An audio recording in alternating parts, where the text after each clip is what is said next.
Laba gudang garam anjlok 80%.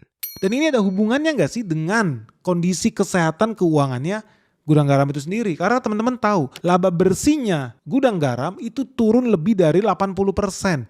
Di tahun 2023 mereka itu berhasil mencatat laba bersih lebih dari 5 triliun. Sekarang di tahun 2024 udah tutup buku nih, laba bersihnya cuma tersisa 900-an miliar. Yang artinya drop parah lebih dari 80%. Apakah merugi? Ya rugi sih enggak, tetap profit.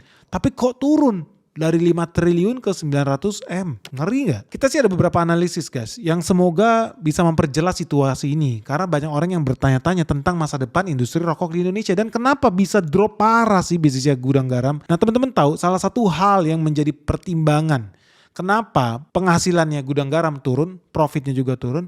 Ya salah satunya karena kenaikan cukai rokok di Indonesia itu naik gila-gilaan, naik drastis. Ini sih kabar baik ya buat orang kayak gue yang anti rokok. Lu bayangin, cukai dari rokok itu ratusan triliun guys. Artinya banyak orang di Indonesia ini yang hobinya bakar kertas. Punya duitnya dibakar berubah jadi asap rokok. Memperkaya perusahaan-perusahaan rokok. Nah, negara tentu pengen ambil bagian dong di situ. Negara ciptakan namanya cukai. Cukai itu sudah naik 67% dalam 5 tahun terakhir. Artinya setiap tahun cukai rokok itu bisa naik sekitar 12% per tahunnya. Lalu bayangin ya, bisnis apa yang bisa tetap hidup kalau pajaknya itu bukan hanya flat loh, tapi naik terus.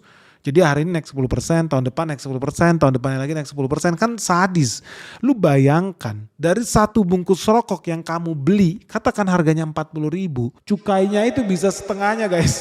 Itu buat bayar cukainya. Makanya guys, kalau cukai naik terus udah pasti harganya makin mahal ya. Kalau harganya makin mahal, makin sedikit orang yang mau belanja. Makanya tidak heran kalau kita bandingkan ya, penjualan rokoknya gudang garam tahun lalu dibandingkan tahun sebelumnya itu berkurang juga drastis. Di tahun 2024, ini baru tutup buku ya. Tahun 2024 total rokok yang dijual itu 53 miliar batang rokok. Tetapi di tahun 2023 mereka itu bisa jual lebih dari 61 miliar batang rokok. Gila ya guys. Artinya drop lebih dari 8 miliar batang rokok. Kalau lu kali 1.000 perak aja ya satu batang rokok, berarti 8 miliar batang itu ada 8 triliun loh.